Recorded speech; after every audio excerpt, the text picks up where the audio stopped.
To love someone is to accept that the work of loving them is worth the pain of losing them. Bly Manor is by all means a ghost story, and it is also a love story. A story about the lasting impression that love can leave long after the people within the story are gone. Unfortunately, not all parts of love are beautiful. Some parts are painful and poke your skin like a thorny rose that leaves you bleeding. Sometimes love grabs you by the throat and pulls you in to drown. Sometimes it leaves you to be forgotten, to rot in the hopes and dreams that may never come true. Sometimes it's a moment that you could never quite grab hold of, and you let it pass you by. Love can sometimes be misunderstood, though, because it is also honest and patient. Sometimes it allows you to live your dreams. Sometimes it brings you back to yourself. That is what this show sets out to explore. Bly Manor is an exploration of the concept of love, loss, and memories. So take this journey with me as we revisit Bly Manor. I'll first be recapping and talking about the themes in every episode, and then I'll move on to a brief section about my theories and the symbolism. Feel free to add whatever you want to it in the comments. Let's get started.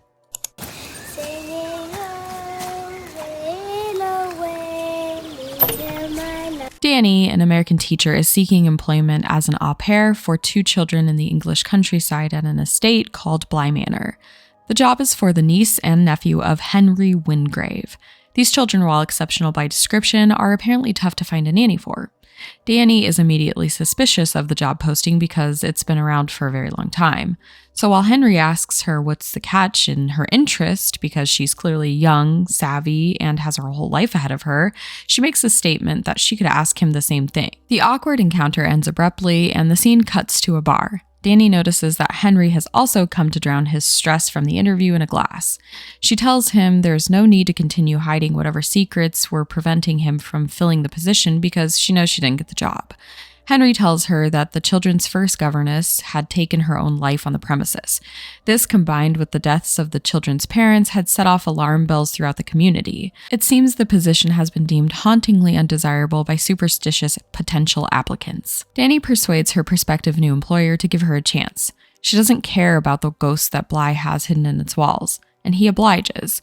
Her lack of apprehension is likely because Danny has some ghosts of her own. While packing up her hostel, she yanks several blankets off the mirrors in the room. Once she's ready to leave, she looks into one of those mirrors. Staring back at her is herself, but also a man with shaggy hair whose glasses seem to be unnaturally reflecting some sort of light. She ignores the eerie image and quickly darts her gaze away from the reflection. A driver comes to meet her, whisking her away from the city to the magnificent landscape of the country. Owen, the driver/cook, tells her that he doesn't really like Bly because it's a life-sucking entity that draws people in and doesn't let go, a foreboding sentiment that would hold true. Apparently, most people will live in Bly their whole lives, and that's where their story will end. Owen has been in and out of Bly, so I guess it calls to him as well. To be fair, Owen's mother is deathly ill with dementia and needs him to care for her, so he's here, but it's somewhat obligatory for him. Danny is thrilled to meet the children and first encounters Flora as she plays by the lake. Danny remarks how beautiful the lake is, and Flora speaks distastefully of the lake, calling it disgusting, as if she's trying to convince Danny that the water isn't worth her time. We are then introduced to the house, which in true Flanagan fashion is a character all its own. It really is an exceptionally lovely estate that continues on for what feels like days. Flora describes the entire scene as perfectly splendid in a most distinguished way. Miles, the other half of the pair, is proving himself to be a bit invasive and maybe a little mischievous. He gives Danny a butterfly clip as a welcoming gift, only for Flora to get upset and tell Danny that the clip isn't hers. The clip belonged to the previous nanny, and Flora feels like Danny taking it for herself is inappropriate. Seconds later, Flora changes her mind after consulting an unknown source that she makes a physical nod to, as if she's having a conversation. Danny is getting to know the children and the house. Her discomfort is noticeable. It seems like she doesn't know what to make of her new intimidating surroundings. Everything feels like testing the boundaries at this point, and she wants to make a good impression. As night falls, the house seems to expand into a never-ending vastness. Both outside and inside feel like empty space, and the emptiness is that much more pronounced when Danny is alone. Flores warned Dani about wandering through the house after dark, but Dani doesn't heed this warning and immediately begins trudging about her new stay. The expanse of the home swallows her, and she looks so small in comparison. Thankfully, she doesn't know that there are other uninvited guests lurking about with her. Miles tries desperately to make Dani uncomfortable, or at least that's what Dani feels is going on. She doesn't scare easily, and this intrigues Miles. Dani has learned a lot about herself during her time as a teacher. Most importantly, that she's stronger than she seems, and she won't be easily intimidated. Miles has a tough exterior. Any child who has seen death over and over again would have a tough outer shell. But sometimes it seems Miles is here one minute and gone the next. He'll act out, but seconds later, he seems sweet. So it's hard to really understand what his motivations are. The ebb and flow of things like this, emotions, weather, are commonplace in the setting. Things are ever-changing, and time exists in a vacuum when at Bly Manor. Dani sees a man on the parapet and asks the rest of the adult housemates about the encounter. Miss Gross suggests that she's just seeing things, and it's a simple enough explanation, I guess. The gardener, whom Dani has not been formally introduced to and who does not take the liberty of introducing herself in this moment, looks at her as if she's lost her mind. Everyone so easily moves on from the subject because at Bly Manor, it's just what happens. Bly is an enigma, and they have all been part of the house's orbit for such a long time that these strange happenings get overlooked and dismissed. Dani notices small voodoo-like dolls around the premises, and she finally asks Miss Gross about the strange dolls, and we get a bit more backstory about the children's experiences. Flora was the one who found their former au pair face down in the lake. She witnessed death firsthand, and it changed her. It changed both the children. The devastating aftermath came from the silent echo of the children's grief. They didn't play or laugh or fight. The numbness surrounded the adults in their lives because they felt the heavy shift, and it was deafening. The adults weren't just mourning the dead, they were mourning the childhood these children should have had. Miss Jessel, the former au pair, had been in a relationship with a man that worked on the grounds. Unfortunately, the man skipped town without her, leaving her heartbroken and in great despair, causing her to end her life in such a way. Miss Gross honors those who have passed by lighting candles to commemorate their lives. We only know of 3 deaths so far, but there are 4 candles lit, so who's the 4th candle for? Dani is desperately trying to understand the kids and her place in their lives. It feels like she's coming into the middle of a complicated story, and no one else seems to know where she fits in the story either. The children especially feel this way because they've had so many people caring for them in such a short period of time. By the time Dani comes in, she's sort of an uninvited guest for them, especially for Miles. Never mind the various deaths they've had to endure because it's not like people just left, they died. The 2 kids lock Dani in the closet after she accidentally steps on one of Flora's dolls. Dani becomes terrified while in the closet, banging on the door while begging to be let out. The man in the mirror is with her in the closet. It's just herself, the man, and her reflection. She covers the mirror so she doesn't have to face all the things that haunt her, but no matter if she's ready to face them or not, she has to sit there with them. The children force Dani to confront things about herself that she doesn't necessarily want to. The kids are a necessary part of Dani's changes because she can see so much of her childhood in their childhood. Children have a tendency to bring about thoughts of mortality in adults, so it's very relevant. The children finally let her out, and she scolds them. After she leaves, she notices a trail of mud leading from the front door through the home.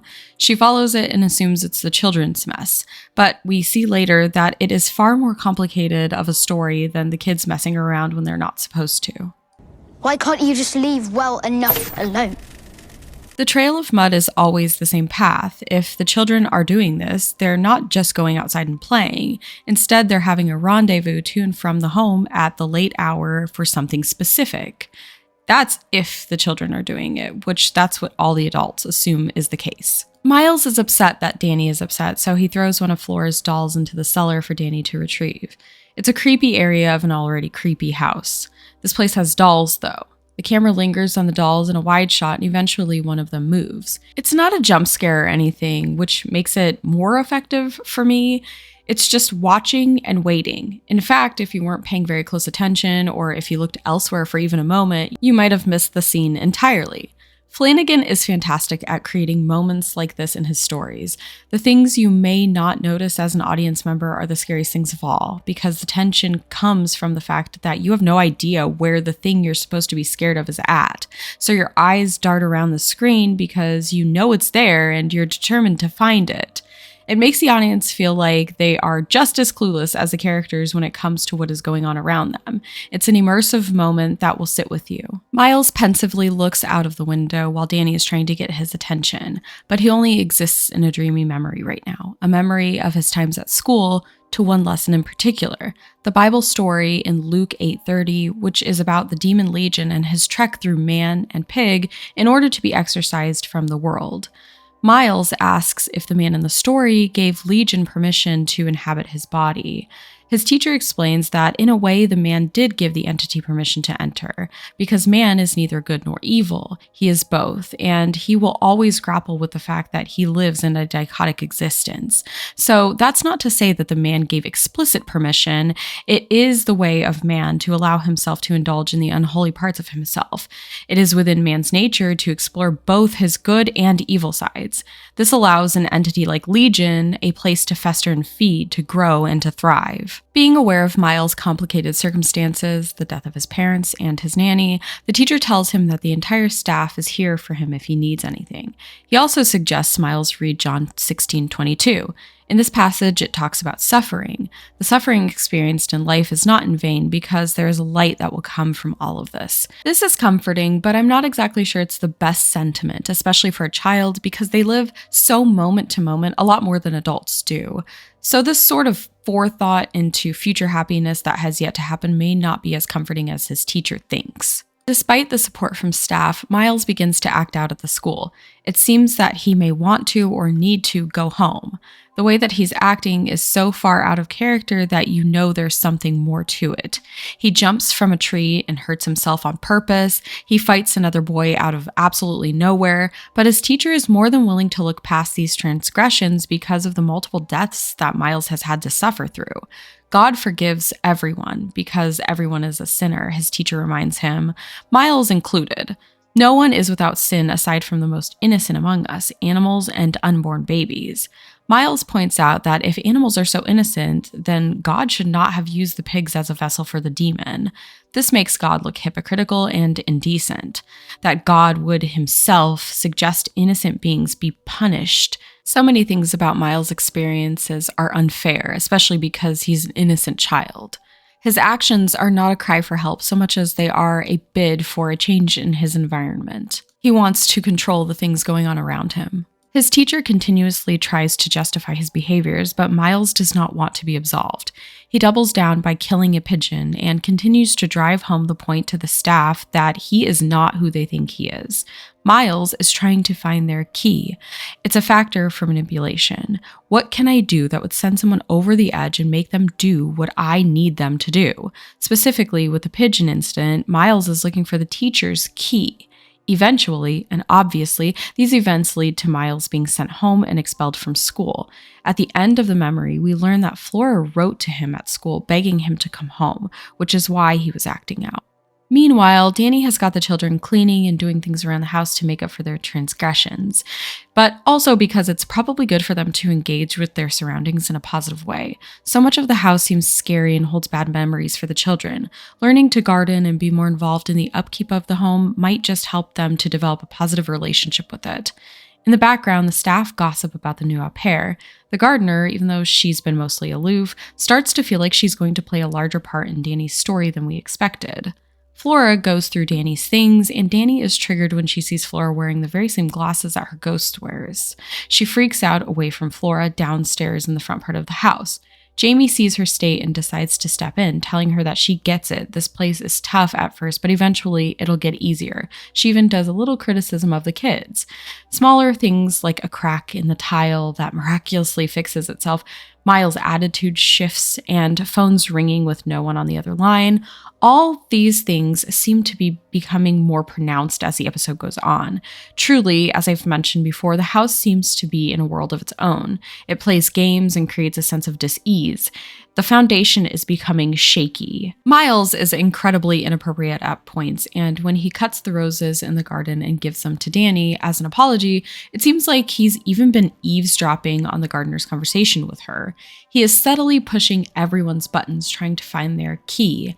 The gardener's key was the flowers. Apparently they weren't ready to be cut, and she is more than annoyed. Danny and the children play a late-night game of hide-and-seek. These wide shots really give a foreboding feeling to an otherwise eventless scene.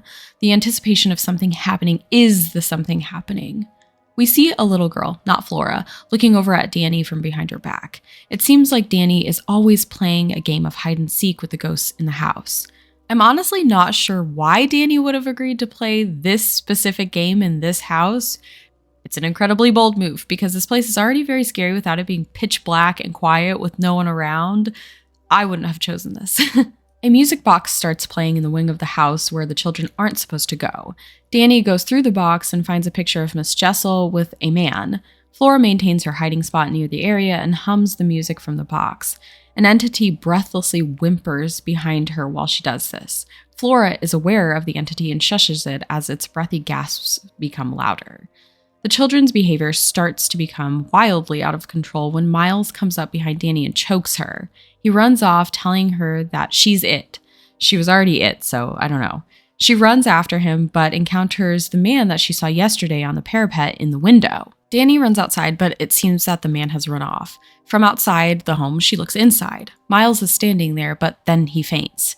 It's clear that Miles has a connection to this man. There is something that the man and Miles have going on that the rest of the adults aren't privy to. That's because this man is not a man, he's an entity, and right now he is only showing up in reflective surfaces, just like the man who haunts Danny. The children are aware of their ghostly companions, and it is only a wonder what sort of relationship they have to the house and to the children. Do you know what life is really all about, Miles? The next episode starts with the man in the window, only this time he's more than just an apparition. He's Peter Quint, and he's made off with 200,000 pounds of Henry Wingrave's money. He was also a part of the hiring process for the first nanny. He hangs around as Miss Jessel interviews with Mr. Wingrave for the position, and it's clear that he finds Rebecca interesting. He looks at her longingly, but there is a less sincere, more sinister look about him, like a wolf eyeing its prey. Miss Jessel is eventually hired precisely because Mr. Quint likes her so much. Rebecca senses that Mr. Quint had final say in her being hired and probably gets the sense that there is something more between the two, which has yet to be discovered. Quint remarks about how the children are sort of strange to prepare Rebecca for her new position, but Rebecca genuinely wants to understand the children she'll be looking after, even if they are peculiar. Her presence makes a lasting impact on the entire house. She is a light, something new and shiny that is outside of the purview of death that the children and the staff have been dealing with lately. But perhaps unanticipated, Rebecca is actually just as taken by Bly Manor and its inhabitants as they are of her. It probably has something to do with Peter. They have a connection and they're exploring that together in the house. Peter treats Rebecca to a bunch of things in the house, expensive wine, a beautiful fur coat. He is acting as the estate's owner. He lies, telling her that all of this has been blessed to him by Henry, and if she is with him, she can share in that wealth. His dreamy exterior feels so sincere to anyone who is not thinking too hard about it, giving him a larger-than-life appearance. There is a certain image that he wants to portray to both himself and Rebecca in this moment. He is acting out a life that he finds more suitable to his tastes, a rich man with a beautiful wife. The two start making out, and Rebecca has slipped off her blouse. When Hannah comes into the forbidden wing and catches the two, she encourages Rebecca to take her blouse with her. So, in the interview for the job, Rebecca has a stain on her blouse. Wingrave notices, and Rebecca says that the children are so young, so she doubts caring about her blouse as something that would be relevant to the job. It's just kind of like a fun little nod to that moment that I wanted to mention.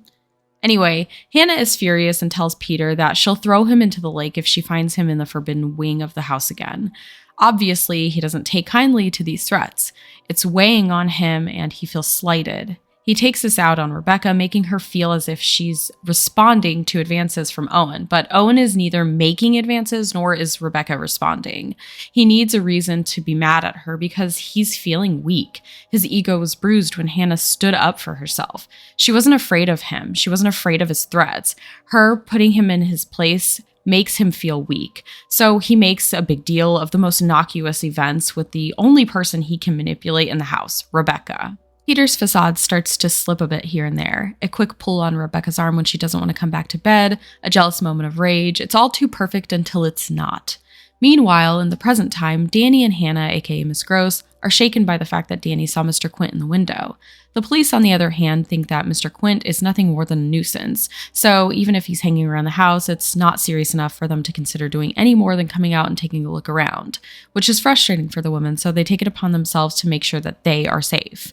Danny stalks about the place looking for any sign of Quint, but only finds Jamie. The staff theorize about what Quint wants when coming back to Bly, especially after the fact that he's taken so much money from the estate. They throw around the possibility that he's come back for Rebecca. They posit the theory that he has yet to find out that she's unalived herself, and the prank calls that they get every now and then are actually Quint checking up on Rebecca. He's come back to figure out why she's never answering the phone for him. It's clear that the children are perceptive and impressionable. The adults in their lives, especially since the children no longer have parents to look toward for guidance, are massively influential. Between grief and the lack of parental guidance, these children are rife for suggestibility. Little minds inquire and they listen. They emulate the teachings and behaviors of those around them, like sponges soaking up and hanging on every word and concept. In a flashback, Quint tells Miles that people have keys. He is essentially saying that everyone can be manipulated if you just learn what motivates them. For Wingrave, it's money. For women, it's flowers, which he brings for Miss Jessel. It's strangely the same bouquet that Miles gave Danny to apologize, with the same outcome, the knowledge that Jamie will be angry. Miles is learning about how people tick. He's learning that outcomes have consequences that can lead to intentional and desirable results. Danny is happy she has flowers. Jamie is annoyed because he picked flowers that weren't ready. He killed two birds with one stone. He got back at Jamie for her comments and he apologized to Danny. It also lays bare Quint's thought process. He is manipulative. But Rebecca is not exactly someone to be trifled with. She is no dummy and she has aspirations that reach well beyond being just an au pair. Quint tells Rebecca that he is not a part of the club. He didn't come from wealth and that this is his threshold. This is the place where he feels like he can't quite break through. So, much like Rebecca, there is a barrier between him and the success that he longs for. They both relate on this fact and bond through this understanding of one another. The staff really isn't sure what to make of the romance between the two. Danny thinks that it sounds more like an ordinary love story gone wrong. It's not until Jamie tells of how the love between them was twisted that she started to understand. Quint got into Rebecca's mind and created a place for himself. Then he did with her what he wanted. In turn, he created space for her in his mind as well. He played the game and then the game ended up playing him. He thought he was holding all of the power, but when he was doing this, he was unknowingly letting himself relinquish power to Rebecca. Danny is learning more about love and its toxicity. Meanwhile, her hauntings become more intense because of this. No longer are her ghosts just in the mirror. They're in bed with her now. They're getting closer and more intimate than they were before. They're closer than ever, and we know that there is more to her story than we've seen. Owen and Hannah are seemingly navigating their attraction to one another as well. The house is a very confusing place that emphasizes the confusing nature of relationships, basking in the woes and bashful nature of putting yourself out there for another person. You're taking a gamble when you fall in love, no matter what. You're taking a gamble when you don't express your love. When you do express your love, it's all just up in the air. Miss Jessel is haunting the grounds of Bly, and Flora can see her. This gives death a sort of incomplete feeling. The fact that you can still feel someone after they pass is one thing, but seeing them in a physical form would make it incredibly difficult to move on from their death. Flora seems to understand that death doesn't mean that people are gone for good. They are here because the people who love them keep them here, but there is a difference between keeping someone alive in thought and being haunted by them. The children decide to construct a play. Flora monologues about being an apple cat. Miles tells a story of puppets who don't understand their place. They have forgotten who pulls their strings. They have forgotten that they are even puppets at all. They are merely toys in a box that can be played with at whim, and they need to be reminded of that fact. They need to be hurt in order for that reminder to set in. Peter, through Miles, is reminding Hannah that she is still a puppet. When she scolded Peter about his transgressions toward the house and Mr. Wingrave, he was never truly able to get over it, and his vengeful heart still beats within the walls of this place through Miles. As if right on schedule, the phone rings and it appears that Owen's mother has passed.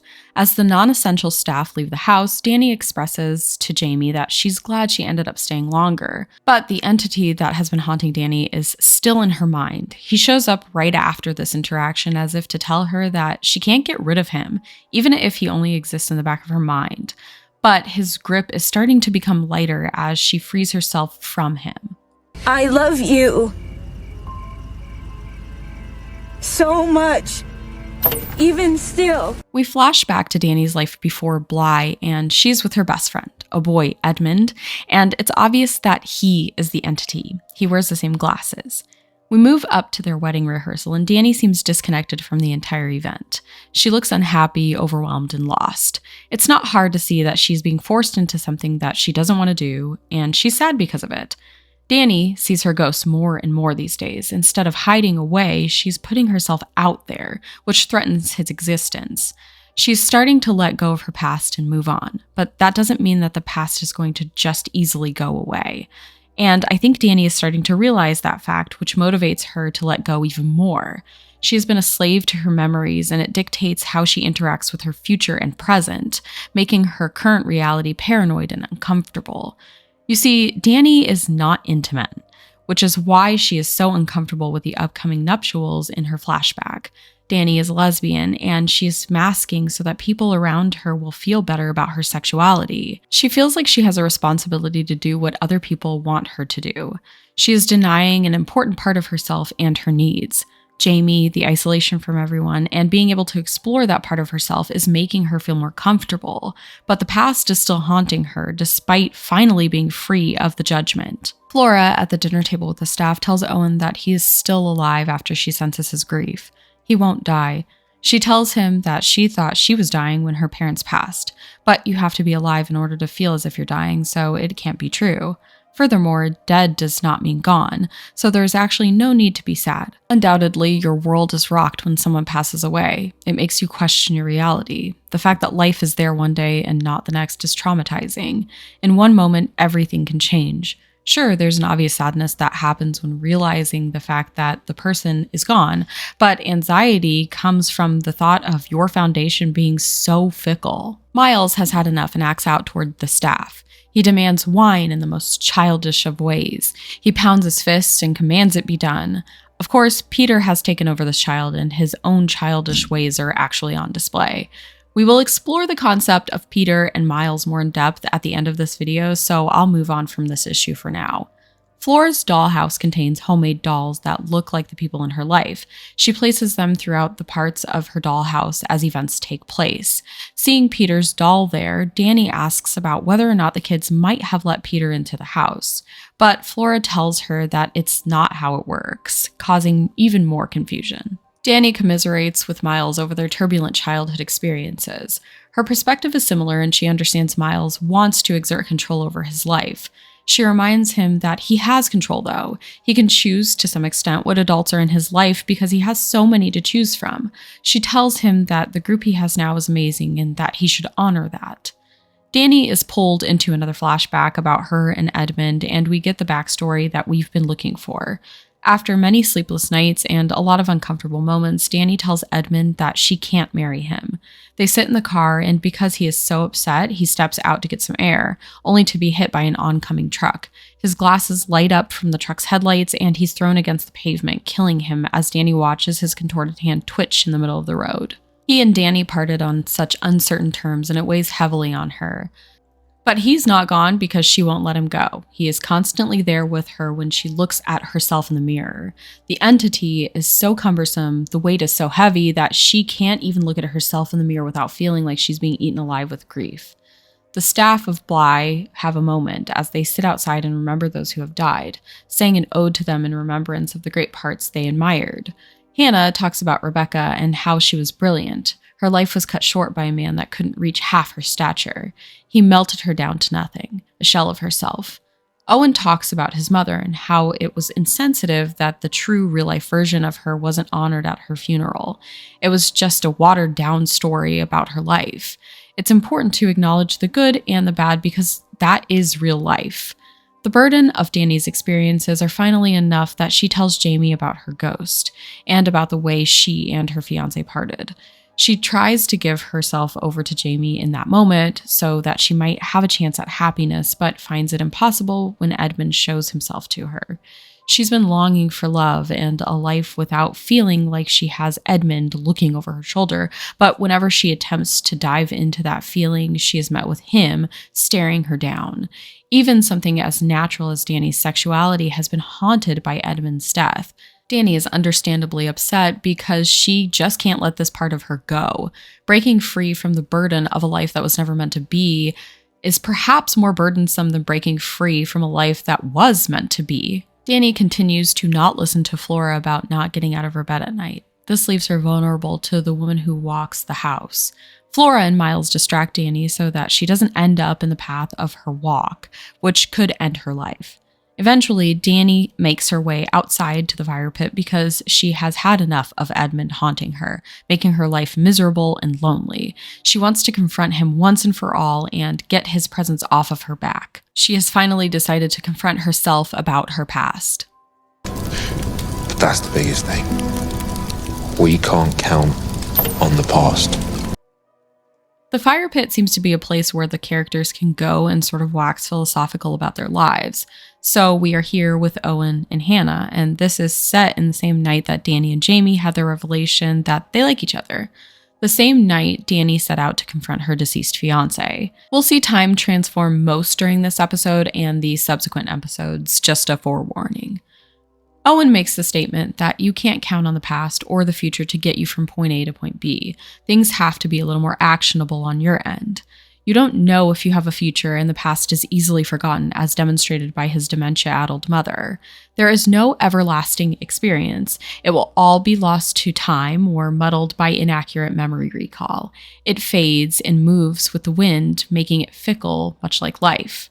Same with the future. Owen urges Hannah to change things because the past and the future, they exist right now. We are living in the moment, and we should take advantage of that fact. This is what he's talking about when he says that they should leave Bly. But Hannah laughs. It seems never to have occurred to her that she could even leave Bly. She flashes back to the day where she interviewed Owen for the cook position. The interaction seems marred by something that you can't quite put your finger on, like two people who have met before and aren't quite sure where they've seen each other. Something is off. Hannah is then lifted into two different time shifts, it seems. 1 minute, she's interviewing Owen, and the next, she is preparing for the Wingraves to come home. We see that Peter was the driver for the Wingraves before he worked for Henry, just a lowly driver. He clearly had worked his way up once they were gone to Henry's earpiece. Hannah shifts in and out of time periods with no real semblance of understanding for the audience. At one point, she finds out that her husband has cheated on her. Miss Wingrave lets her know that it's okay for her to stay at Bly, forever if she'd like, really. She can keep her soul swept up in the house and never have to bother with the outside world again, if that's what she would like. Hannah flashes through other disjointed memories that really only make sense at the end, like pieces of a puzzle. In one memory, Miles is shaking the ladder underneath Jamie. Jamie lashes out at him, but he is seemingly unfazed by her response. We're back at the start of the episode where Owen is talking about life and its chapters. Then we are back in the house and Hannah is cleaning up and listening to Peter and Rebecca fight. Peter comes back from his trip and he's manipulating Rebecca again, telling her everything she wants to hear in order to get back into her good graces. Hannah ignores the situation, but she can't help but see the cracks in the facade of the home, as well as the cracks in Peter's personality. The cracks mean so much more than she can ever know, but right now, that's what they seem to represent. Hannah catches Peter stealing things from the home and she confronts him about it. He makes the point that he and Hannah are alike in that they are help. They will always remain help. They are nothing more than employees, and Hannah acts as if she's more like family. Peter wants her to know her place. He wants her to feel like she is disposable because that is how he feels. I'm not sure it's so far from the truth about her employers, though. They essentially have asked her to live there with them, but also live there for them. It's towing the line of family and hired help, which can make things feel murky. Her being able to identify that Rebecca is being manipulated is rich because it seems like she might be being manipulated as well. We flip back to the interview with Owen where Hannah is repeating the entire conversation over. Owen tells her in so many words that she is the reason for the repeat. She has to figure out what she is looking for within this conversation. The talk becomes more focused on Miles and how he has been behaving of late. Hannah may be expressing a fear of Miles and how he's been acting. His mature wit makes him seem uncanny. He's an adult man masquerading as a child with inappropriate needs and desires. Next, Hannah sits with Rebecca in the pew near the home where she lights her candles in remembrance of the dead. The fourth candle, it's for Sam, her husband. He is alive, but he's also gone. The dead aren't the only ones that live in memory. He has chosen a path without Hannah, so she chooses to remember him in this way. Rebecca remarks to Hannah that her father never appreciated her as a person. He made sure that she knew her place as a woman. She mentions that finding someone who sees her, anything in her, is an opportunity to love. The lack of support and encouragement from her father left her vulnerable to a man who is willing to tell her whatever she wants to hear because he knows that that is her key.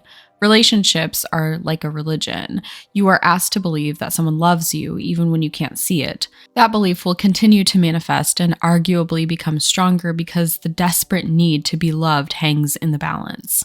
Rebecca is convinced that this is love and that she is alive because of the way that Peter treats her. He is in her head and he feeds that need for approval. He gives her just enough to fall in love, but not enough to be secure in herself, which keeps her crawling to him for approval. The tight leash makes her numb to all the things that Hannah is trying to point out about his behavior. And as Rebecca walks out the door, Hannah follows after her, only to find a literal brick wall in her way.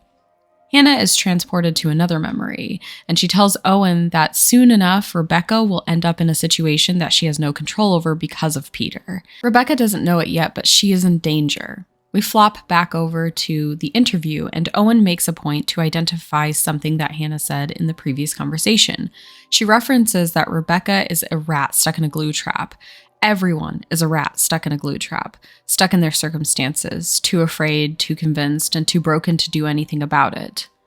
Peter is in bed with Rebecca, and Hannah is looking in on them from yet another memory. She witnesses Peter telling Rebecca that he is coming back for her because he's ready to start a life in America as something more than just the help.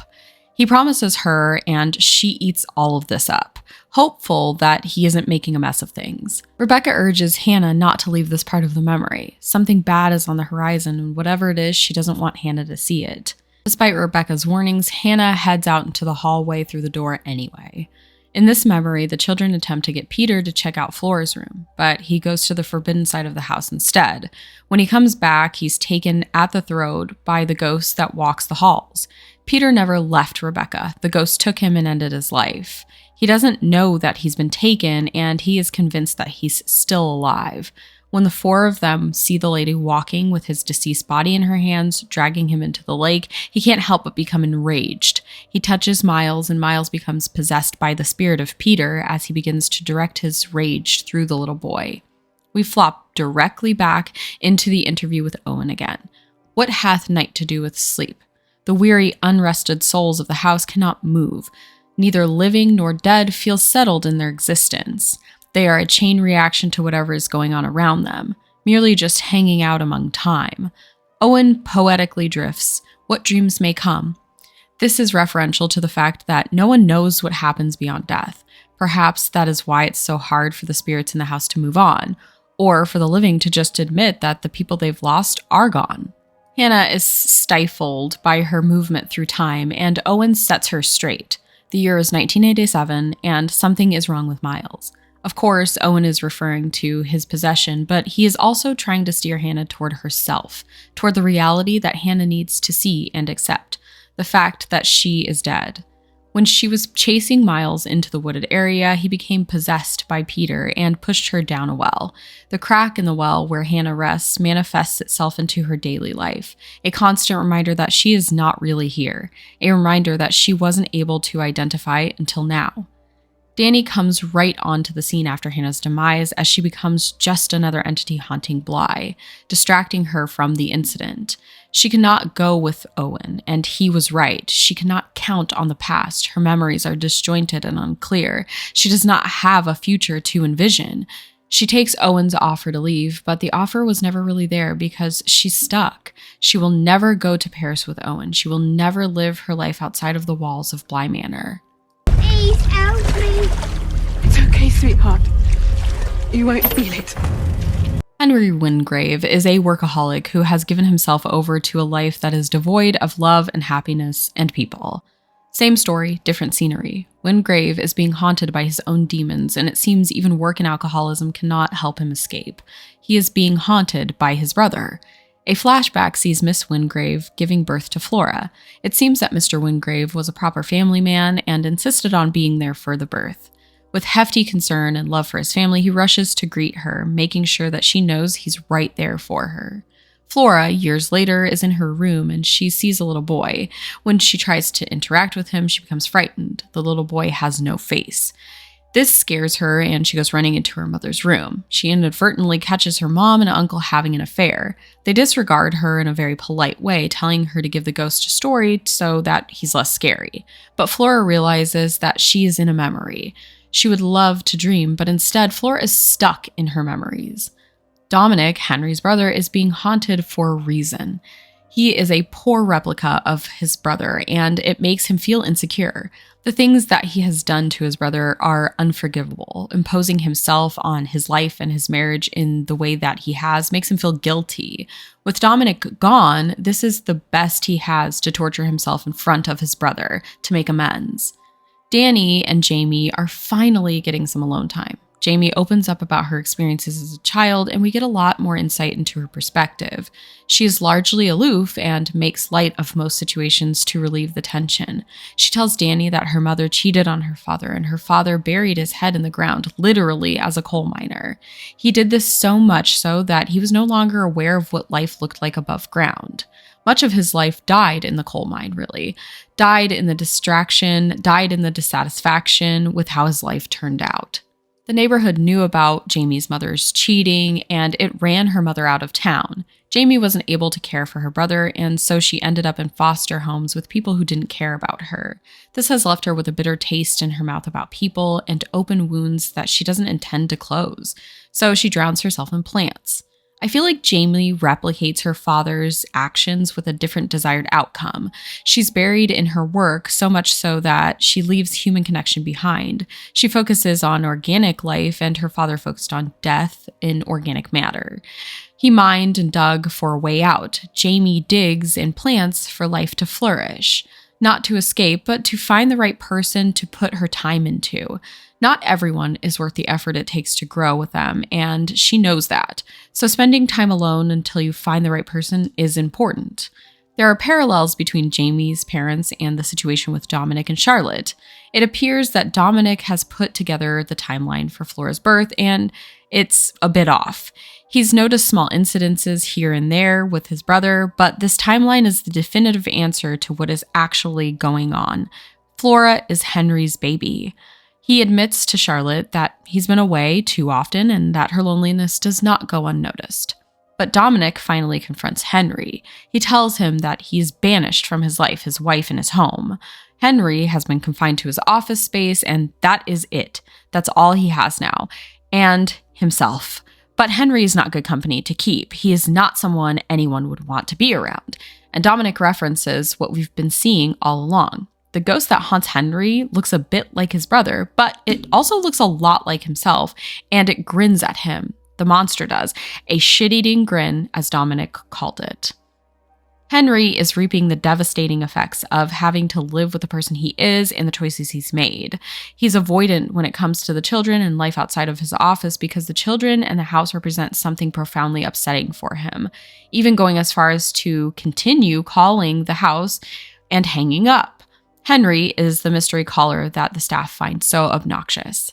Henry is stuck in his memories, repeatedly going through the motions of finding out that his brother and his lover are now gone. Without any real trace of closure, Henry has to face himself head-on for the first time. He no longer has any distractions to occupy him. He's all alone. His avoidance comes to a head when he gets a bad feeling about things over at Bly. His guilt, his ghosts, lay out for him that he doesn't belong at Bly. He's nothing but a nuisance for those children. The ghost blames Henry for the children's parents dying. His guilt keeps him from interacting with the kids. To quell the feeling of discontent, he abstains from the place entirely, until now. Danny sees Flora outside once again, sleepwalking. It appears that Flora is being possessed by Rebecca, or tucked away by her so that she may safely experience her overwhelming emotions. She is sleepwalking more and more often, which means Rebecca is manipulating her on a very regular basis. Flora is tired of being manipulated and wants to live her waking hours untouched by Rebecca. The haze that she's been in causes a lot of confusion and distortion. It's uncomfortable. Protecting children is important, but allowing them to have their feelings, even if those feelings are bad and make adults sad, it's essential. Rebecca and Peter have plans for the children, though, so they tie Danny up in order to have free reign over the situation. The children have had bad influences since the sudden demise of their parents. They have learned the complicated world of adults way too early in life.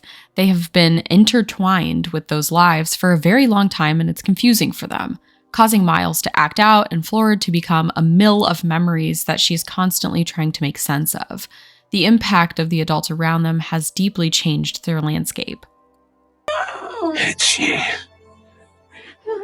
It's me. It's us. Rebecca and Peter have something nefarious planned for Danny, but before they can go through with anything, they each disappear into their own memories. They call it dream hopping, but these aren't dreams. It just makes it more palatable for them to sell to the children. They're attempting to normalize the idea of living in your head for the kids so that they can take over their bodies. The memory that Peter ends up in is about his mother trying to shake him down for money. He is angry and hurt. He's uncomfortable. But we can see why Peter is as manipulative as he is. It's something that he has learned from the adults around him. Rebecca, however, is stuck in the memories of her time at Bly.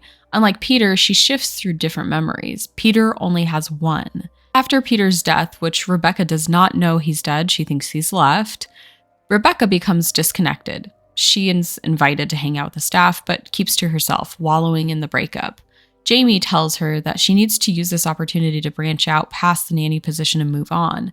She is kind about it, but blunt, the way Jamie usually is. But Peter isn't gone, and thus Rebecca will never leave. Because Peter still haunts Bly, he will continue to haunt Rebecca. She is incensed about the fact that she can't touch Peter or smell him, but she is so close to him. She's grieving someone who is still very much there with her. Her frustration makes her the perfect target for his possession, and when they try ways to help Peter leave Bly through possession, they fail. There is a mental fragility that Peter is exploiting with the kids and Rebecca. Their vulnerability is necessary for him. Rebecca was tucked away from the world through Peter's persistent presence. It causes her to lose time, to lose herself, and her will. She ignores the children and continues to allow herself to be less and less of a person. A toxic sort of existence where Peter asks her to exist only for him. He deprioritizes her needs, and in her desperation to be loved and wanted, she allows it. The memories exist only to keep her roped in because it's time where they were in love. But Peter has an ultimate vision for them. What he wants is for her to die too, for her to be stuck with him at Bly. He was supposed to keep her safe, and instead he let her die. He let her drown. Flora is now a first-hand witness to the sadness that forced Rebecca to end herself. Flora tucks herself away in memories as well. The chain of events is not hard to notice. Sadness begets sadness. Peter cannot escape the one memory that he keeps coming back to. His mother coming over and convincing him to steal money from his employer. But this memory is more than just a point in time. It holds a weight that Peter can't let go of. Peter was essayed by his father, and so were his friends. His mother knew about it, and she did absolutely nothing. And her presence in this moment mocked his pain and suffering. It highlighted the fact that he doesn't matter to her. He never mattered to her. She killed her son because this was the last straw for him. She had taken everything before this point, her and his father. This one last drop in the bucket was all he was able to handle, and he is forced in death to relive this moment over and over again. Peter wants to be alive. He wants to be able to change the outcome of his life and have control once again. Otherwise, he becomes a faceless ghost in the house that eats people's souls. He doesn't want to be forgotten, and he threatens Rebecca that she will be forgotten too if she doesn't force herself to possess the children and eventually leave Bly. Peter wants to spread his misery. He points a lot of his anger at Hannah for having challenged him. So he makes her the ire of his death and has to show her that she is actually gone too, that he did it. And finally, Hannah is able to accept her death, but it's almost as if Peter is relishing in this fact. Although Rebecca and Peter have made the agreement that they would both inhabit the children, Rebecca hasn't allowed herself to fall victim to Peter's influence for a second time, and she refuses to possess Flora. So Flora is still Flora, and she unties Danny as they both run out the door. The lady from the lake catches Danny by the neck, though, dragging her back inside the house. She would sleep, forget, and forget, and forget. And with the forgetting, an ailment altogether monstrous. The lady in the lake finally gets a proper backstory in this episode. She's lost her face and wears stated clothing, so it appears that she's been there for a long while. The story goes that she and her family were some of the first owners of Bly Manor. When her father passed, she and her sister didn't stand to inherit anything because they were women, so they needed to marry a man. They devised a plan to marry someone who wouldn't be a threat to their wealth. Their cousin was the best option. A male who had already had wealth and didn't need theirs. The girls put on a production of getting him to marry them. They made sure that he knew that they never needed him, that he was just there to help them access their wealth. Arthur married Viola, and she was happier than she thought she would be. She had a baby girl with him, and she told her daughter the same thing that the lovers, Peter and Rebecca, told each other. It is you, it is me, it is us. Unfortunately, life comes at the small family fast, and Viola ends up gravely ill. She lays by herself in the guest room, without her baby and without her husband, all alone. Perdita, her sister, tells Viola that she is stronger than the illness. She needs to fight and keep herself together for as long as she can. Eventually, 5 years goes by and Viola survives, but barely. She has become a shell of herself, and she's just holding out on the inevitable. She feels the sense that her sister is encroaching on her life, the life she can no longer live. But she is so incapacitated that her sister is merely taking on her responsibilities so that her family can continue on as usual. Viola becomes bitter and often lashes out at her sister. The longer she lives, the more bitter she becomes. She doesn't realize how everyone around her is being affected, her sister the most. Viola, in all of her bitterness, has become her sister's burden, but also her abuser, and Perdita repays her by taking her life. Unfortunately for Perdita, she has a hard time filling the shoes that Viola left empty. It's not as if she wanted her life, or so it would seem, but the same life has incidentally found its way to Perdita. The house, once an emblem of the sisters' love for each other, starts to become a burden on the small family of three. Furthermore, Viola's daughter refuses Perdita as a mother figure. When things become increasingly difficult financially, Perdita steals from the wardrobe in which Viola left all of her things for her daughter. She's quickly thwarted by her late sister, and she pays the ultimate price for all of the things that she's done. The Lady of the Lake of Bly Manor came to be because Viola's persistent willpower, the willpower that won't allow her to accept her fate, that her daughter and her husband would move on from her, that they needed to move on from her, that her daughter would grow up not having known truly the formidable force that her mother was, that she would be stuck here at Bly for the rest of her unnatural existence, roaming the lonely halls. She would sleep, she would wake, and she would walk, spreading her miserable fate to whoever was in her way. Not only was she forgotten, but she forgot, so much so that she had mistakenly taken a child into the lake with her one night, and now his faceless existence haunts Flora. Flora is actually aware of all the ghosts at Bly. The sister, the lady in the lake, the boy with no face, and unfortunately, it's a byproduct of the existence of Bly Manor. The house holds a legacy of bitterness and death now that Viola haunts it. It draws people in with its opulence and beauty, but then captures and eats their souls in a cruel, disposable existence. And I know we can't technically get married, but I also don't really care.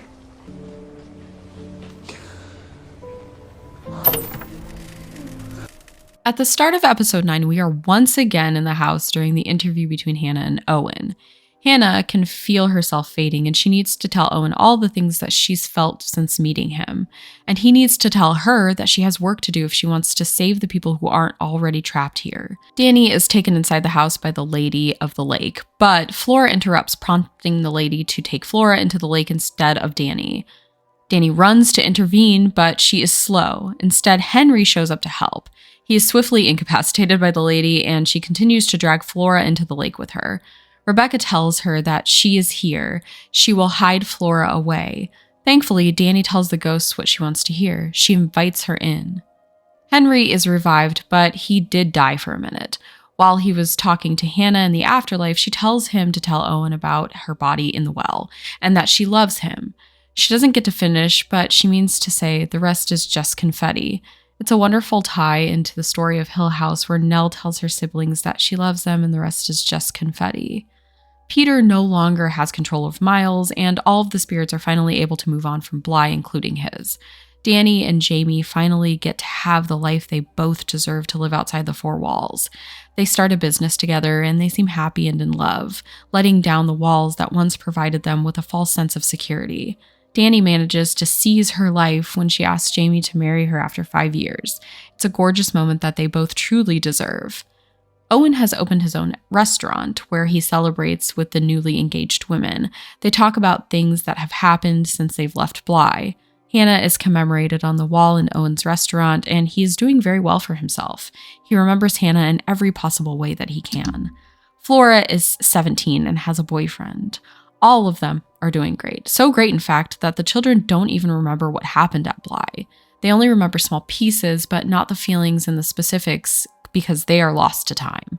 The three of them wonder if it's better this way, that the children remain innocent of the chokehold Bly had over them. The moment is cut short when Danny sees the Lady of Bly in her reflection. Danny is starting to feel that sinking feeling that held Viola in its grasp for so long. The Lady of Bly is fighting with Danny for control. She has a dream that she's bringing Jamie into the void with her, into the water, like the Lady of Bly used to do. It seems that Danny cannot reconcile this part of her, and she decides to head back to Bly instead of continuing to fight it, to become the Lady of the Lake. Jamie goes to be with Danny, but she is not offered a spot at Bly because there are no more spots for death there. There is only room for Danny, and because she has accepted her fate and she's not filled with rage that overtook her predecessor, she will walk harmlessly through its halls, slowly fading into the landscape. But this is all just a story at a party, like a party trick, something to entertain everyone. I purposely omitted that we were at a wedding and that there was a storyteller from the start of this because I wanted to reveal at the end what was going on. Because there are members of this wedding party who know the story to be true. Flora, the bride, Miles, Owen, Henry, they're all there to listen to her retell the story that they have already lived through. The children just have no idea that they are an integral part of the ghosts and life that sat within the walls of Bly. This beautiful story of love, loss, memories, and death are their stories. In a beautiful moment, the entire wedding becomes a memory of the children as they were and the adults as they once were as well. Only now they're settled and happy. Danny comes to visit Jamie, our storyteller. She is still with her after all these years, still the biggest part of Jamie's ghost story, the best part of Jamie's ghost story, a part of Jamie's love story. Flanagan's universes always create such a range of emotions for me, but I think the most genuine feeling I had during this was longing. Thinking of the lives that once were and never would be again creates like a sense of longing to see how the story may have ended up had the story continued.